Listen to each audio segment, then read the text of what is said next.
Yan po mga idol. Good day po.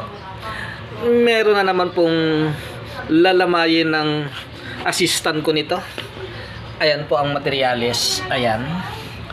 So, lumalabas. Kailangan na naman po ni customer ng 14 pieces.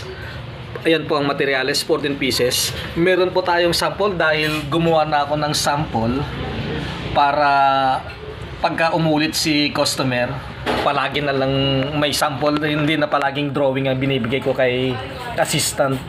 Actually, pag binaliktad yan, ayan po ang itsura niyan.